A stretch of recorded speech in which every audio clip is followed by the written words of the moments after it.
দেখো এবার কিন্তু বড়াগুলো সব ভাজা হয়ে গেছে। এবার কড়াইতে তেল আছে, তেলের মধ্যে দিয়ে দেবো একটু জিরে ফোড়ন। জিরে ফোড়ন দিয়ে কিন্তু আলুগুলো দিয়ে দেবো। দেখো আলুগুলো কিন্তু দিয়ে দিয়েছি। এবার একটু তেজপাতা দিয়ে দেবো।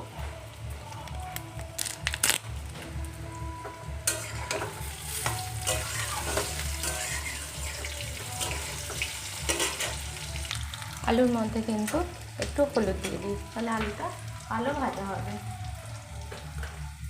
আর একটু কিন্তু লবণও দিয়ে দিচ্ছি।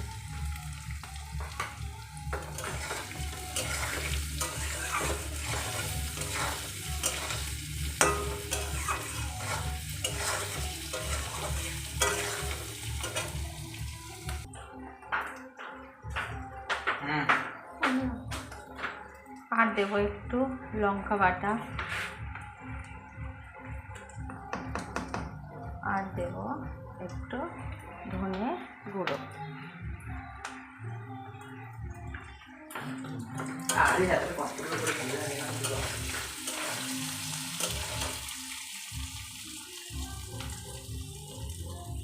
এটা কিন্তু এবার দিয়ে দেবো।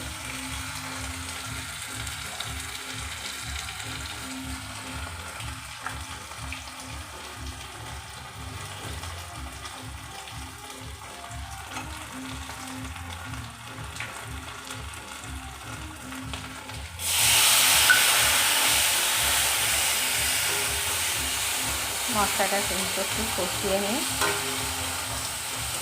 এটা আজকে তো শনিবার, তার জন্য নিরামিষ রান্না এটা। আর হিং দিলাম না এর মধ্যে, কারণ হিং হচ্ছে ডাল বাটার মধ্যে দিয়েছিলাম, তার জন্য আর কিন্তু হিং দিলাম না। কিন্তু বেশ কষানো হয়ে গেছে, তেলও ছেড়ে দিয়েছে, আলুটা কিন্তু কষানো হয়ে গেছে। আলুটার মধ্যে কিন্তু জল দিতে,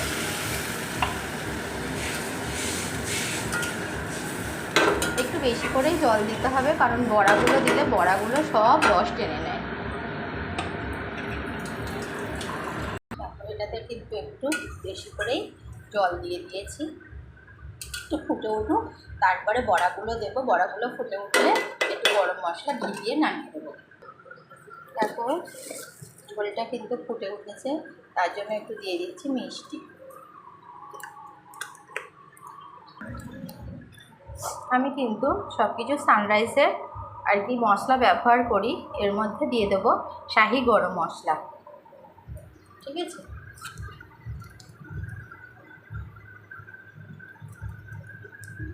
শাহি গরম মশলা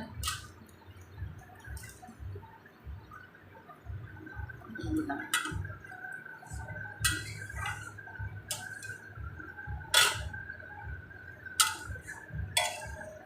দেখো ফুটে উঠেছে কিন্তু ঝোলটা রেডি হয়ে গেছে।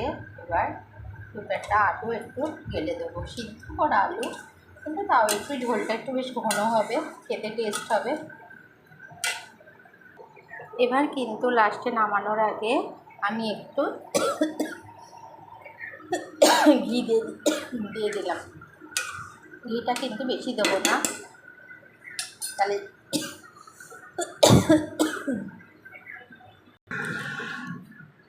আমার কিন্তু ডালের বড়ার তরকারি কিন্তু রেডি হয়ে গেছে।